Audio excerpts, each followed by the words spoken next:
Hello everyone, in this Thierry Seeker tutorial number 20, we will review the principle of the BCI calibration with the example of the 200 milliamp calibration, the calibration system using the jig and the model of the BCI calibration. This 200 milliamp calibration current is always a source of confusion. Generally, when the BCI test is passed, people say we passed the BCI at 200 milliamp, but they have in mind that the BCI test is injected 200 milliamp in the device under test, and as I already explained, sometimes they even think that the current is forced with a current source. But as I already explained in the TST series about the transformer, we know that a transformer secondary can be seen as a secondary generator. As the generator is a voltage source with 50 ohm impedance, the secondary will be the same voltage source with a 50 ohm impedance because the transformer ratio is equal to 1. During the 200 milliamp BCI calibration, a current of 200 milliamp RMS is forced in the secondary circuit to provide 2 watts on both 50 ohm termination resistance with a closed loop which stores the Vin voltage of the generator to get this 200 milliamp RMS from 1 MHz to 500 MHz frequency range. Of course, at low and high frequency, due to the bandwidth of the probe, we need to increase the Vin to conserve the 200 milliamp in the secondary.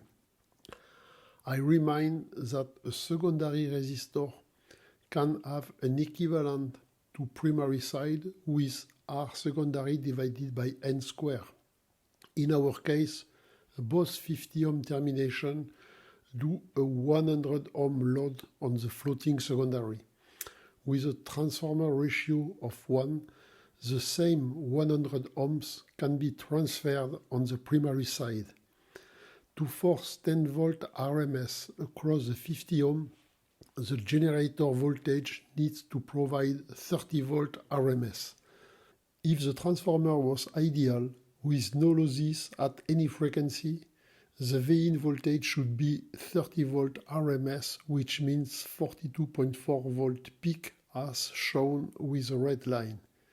In the real case, the minimum voltage of the generator is 45.5 volt around 100 MHz. This is a description of the BCI calibration system using the jig. In the Thierry Seeker tutorial number 18 and 19, we did a model of the probe with electrical and magnetic circuit. Here we can see the SPICE schematic of the probe model with, in the electrical side, the electrical inputs, the magnetic circuit with the leakage reluctance and the losses reluctance in the magnetic side, and the secondary circuit in the middle of the probe. To drive the probe, we have a sinusoidal signal generator followed by a RF amplifier going in the directive coupler to the probe. The directive coupler has its 50 ohm P forward termination connected to the wattmeter. But the question is, what does this wattmeter measure? We answered to this question in the Thierry Seeker tutorial number 2, speaking about the directional coupler. So if you need more detail, I invite you to see the Thierry Seeker tutorial number 2. The voltage measures the 50 ohm output impedance amplifier as its load was 50 ohm. This means adapted output, which means the voltage is Vin over 2, so the power forward output voltage is Vin over 2. The power value needed to keep 200 milliamp in the secondary during the calibration is stored in a table for each frequency. The wattmeter takes this Vin over 2 voltage and displays the 50 ohm resistance power equal to Vin square over 4 times 50. But we have to remember that the calibration closed loop, which measures the secondary current, see the dark blue box, drives the signal generator output amplitude to keep in the full frequency range the secondary current at 0.2 amp. So, through the directive coupler, the RF amplifier drives the probe, which has an impedance of 100 ohms due to both 50 ohm in series in the secondary circuit.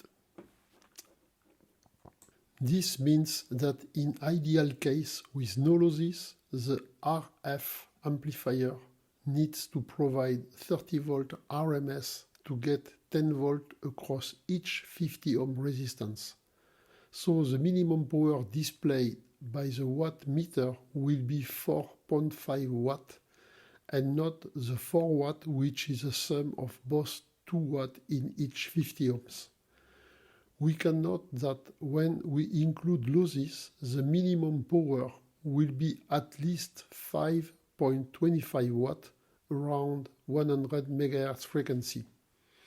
You have to keep in mind that the closed loop drives the signal generator amplitude to provide 2 watts in the 50 ohms resistor. The calibration system stores for each frequency which Vin is needed to get this 2 watt. When the calibration is done, the BCI system could display the Vin amplitude versus frequency, which is a real RF amplifier internal voltage source. But unfortunately, in the BCI normalized system bench, they decided to take the Vin over 2 information available on the forward output of the directional coupler to calculate and display the non-existing power in a non-existing 50 ohm connected to the RF amplifier output. You should recognize that it is really strange to replace a powerful Vin voltage information for the analog designer by a non-existing power. So, I insist a last time, keep in mind that this power table stored and displayed by the wattmeter in the BCI calibration test bench is just a calculation and does not exist anywhere in the system. In the block diagram of the jig, it is not obvious to understand that each termination of the secondary circuit is a 50 ohm impedance.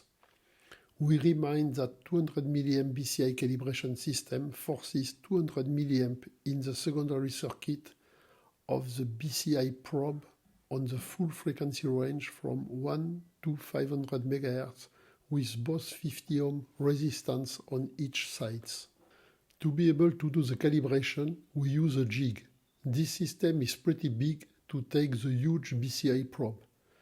The jig is done with 3 main parts: the large metal base, 2 sides isolated of the base, which includes the secondary circuit, 1 line getting out of each both sides. The probe is placed in the jig with the secondary just in the middle of the probe. See the dotted line showing the probe, the black squares representing the huge ferrite, and the single primary winding represented in red. On the right side, we will represent the BCI calibration system simulation schematic. We know that the BCI probe and the single secondary winding is a transformer of ratio n equal 1 with primary in red. In the jig, the wire in the middle of the BCI probe is connected to 50 ohm on the right side.